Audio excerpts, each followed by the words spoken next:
Since 1980, 37 members of the South Carolina General Assembly have been criminally charged, and 34 have been convicted.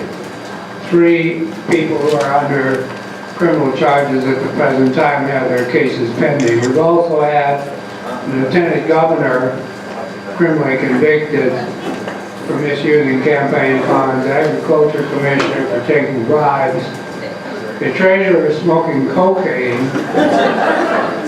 and 7 sheriffs for various types of violations of their official office duties. One of them was taking bribes from the cocaine dealers up in Lee County. Another one was taking bribes from a restaurant owner in Lexington County. And in addition, one U.S. Representative, John Crangle, was convicted in a corruption scandal. So we've had our fair share of corrupt public officials in South Carolina, and probably will have some more indictments in the not-too-distant future. And one of the reasons we have so much corruption in South Carolina is the campaign finance system. A number of the people in the legislature have been convicted of various types of crimes relating to the misuse of campaign contributions, including conversion of campaign funds to personal use, and also have been convicted of bribery. Let me talk about the amounts of money involved in state elections in South Carolina. The last time she ran, Nikki Haley raised $8.5 million. Much of that money came from outside the state of South Carolina. That's a dramatic increase over the amounts raised in previous elections. In the last election, Hugh Leatherman raised $1 million to run for a Senate seat in Florence County. That's a dramatic increase in the amounts of money raised as well. One House candidate, Kirkman Finley, raised $300,000 to run for District 75 where I live. The Attorney General raised $850,000 to run against an opponent who raised less than $100,000. So we're talking about very large sources, amounts of money, coming in large part from corporate sources. Less and less of the money is coming from individual donors, and more is coming from corporations and also from political action committees. In addition, there's been a dramatic increase in dark money spending in South Carolina. Dark money is money that is not disclosed as to the sources and amounts and uses, but the dark money interest will buy advertising on television, for example, opposing or supporting a candidate. And they don't disclose who they are or how much money they're spending and what their motives are. So we have and we also have the problem of multiple LLCs. There's a guy by the name of Howie Rich in New York that has over 22 LLCs through which he funnels campaign contributions, and he uses the LLCs to evade contribution limits. A candidate for the legislature can only accept a $1,000 donation per election cycle. But what Howie does is he runs the money through 22 LLCs, and therefore he can indirectly donate $22,000 to a candidate in an election cycle. What are the uses of campaign money? Well, the approved uses, there's 6 approved uses of campaign money, and one of them is to spend the money on your campaign. But there are a number of them that also use money for so-called office-related expenses. And one of them was a guy named Bobby Harrell, who is not in the General Assembly anymore. And he was using lots of campaign money for so-called office-related expenses, including for trips and even imaginary trips on his airplane. Another phenomenon that's recently been revealed is that campaign money is being um, sent to certain parties that are supposed to be providing services to the candidate, and then the entity is giving kickbacks. How widespread that kickback problem is remains to be seen, but there does appear to be some evidence that kickbacks are occurring. And then there have been a number of cases of brazen conversion of campaign funds to personal use, where people just take campaign money and put it in their own pocket and spend it on various personal expenses. When legislators are no longer in the legislature, actually was buying Viagra with some of his money. Maybe he thought it'd give him a little more political spine to do the right thing. Another corrupting source is a retainer that some legislators get.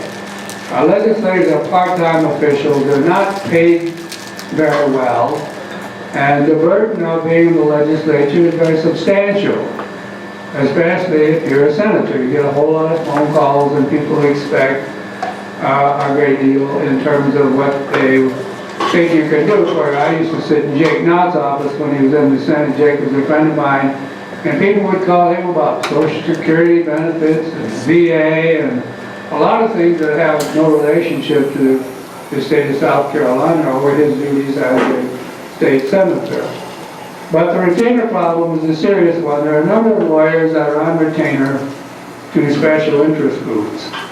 And there's some evidence, and has been for a long time, that basically these people on retainers are really being converted into lobbyists. And they're lobbying while they're in the House or the Senate for the special interest groups that give them these retainers. They're also, for those who aren't attorneys, consultancies. There appear to be a large number of legislators who are being paid to be consultants by special interest groups. Again, they're being converted into lobbyists in some cases. Senator Larry Martin, who is no longer in the Senate, openly said in a Senate Judiciary Committee hearing that he chaired that he knew, as a matter of fact, that a number of legislators were actually lobbyists at the present time. And again, that's a long problem. Some of the old timers like Saul Blatt used to get legal retainers from the power companies. Basically what they were is hired guns working inside the legislature to do the business of the power companies. Business dealings, another major source of income for those who aren't particularly concerned about ethical standards, are business dealing with special interest groups, where the legislators cut in to a sweetheart business deal where he doesn't have to do much or invest much, but gets a substantial return. And then, of course, we have the problem of bribes. In Operation Lost Trust, there were a total of 17 legislators convicted, 16 of them convicted for bribery in the FBI sting that occurred in 1989 and 1990. The consequences for public policy are that the big corporations basically dominate what happens at the State House. That's why it's so difficult, for example, to get something done about the roads.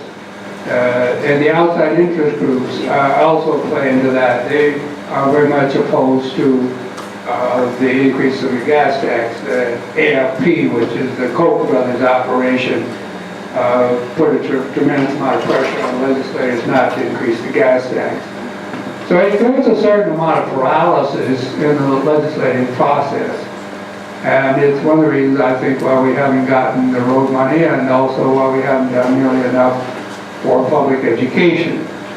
Now, as to the other factors that need to be looked at, enforcement, the lack of enforcement has been a major reason why a lot of this corruption and abuse of office has gone on for a long time. The House Ethics Committee miserably failed to deal with Bobby Harrell. Bobby Harrell was out of control for about 10 years as the Speaker of the House, using large amounts of campaign money, leadership PAC money, in very dubious ways. Fred Percy and I went down to Charleston and Beaufort to visit the Posting Courier and the Beaufort Gazette to talk about Bobby Harrell and his leadership pact. We did that in April of the year 2006. That's 11 years ago. And he continued to engage in that wrongdoing until he finally was convicted in October of 2014. The House Ethics Committee would do nothing about Bobby Harrell. They didn't even want to talk about Bobby Harrell. So that's a major failure. I will say the Senate has been more aggressive in recent years about dealing with misconduct by its own members. They went after Ray Cleary, they went after Bob Ford, they went after Jake Knox as well. But hopefully the Senate will be a little bit more aggressive in the future. Fortunately, the Attorney General has become more aggressive about dealing with abuses in office. We had a hell of a time getting Alan Wilson to do anything about Bobby Harrell, but to his credit, eventually he did order that investigation, and you know the consequence of that.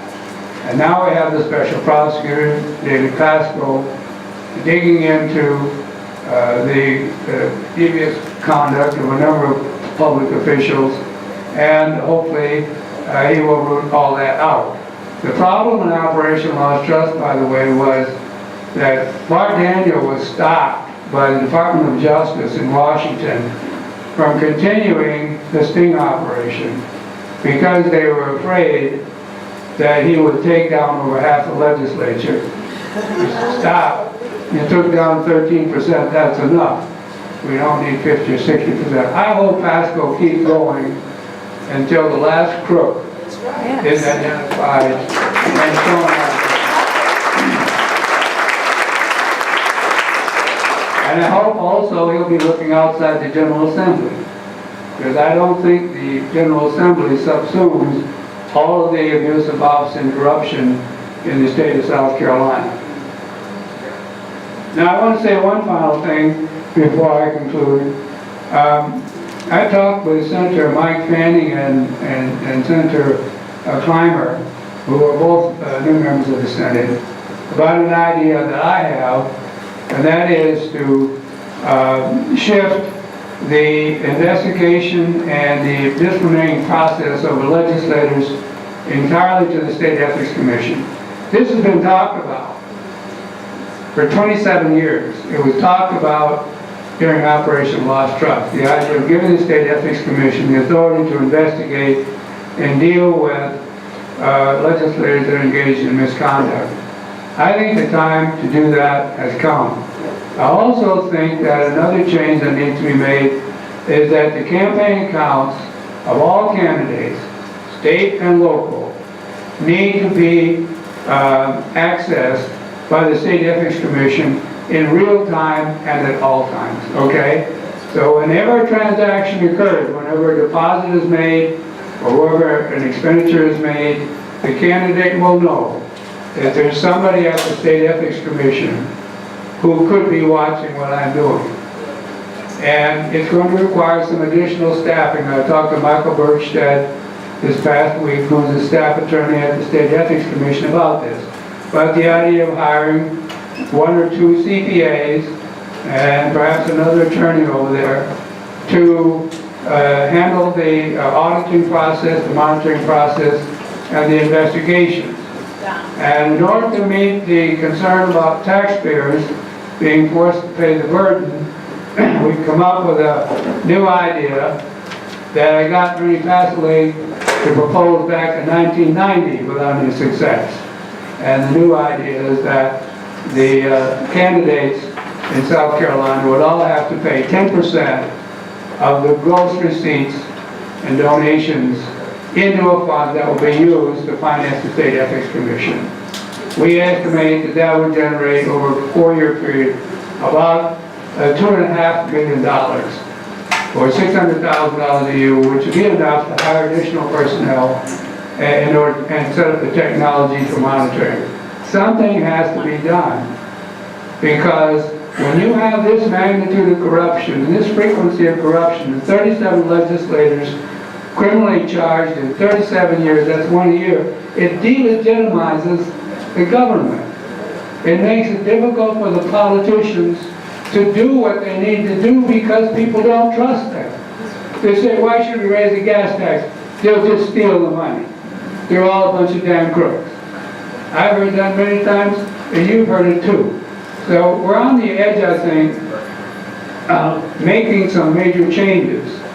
Scandals are worthless if you can't get reform as a consequence of them, you know. Really, for a person like myself who's been involved in public advocacy for 30 years, the Lord blesses me when He sends us a corruption scandal to South Carolina, okay? That gives me something to work with. Thank you very much.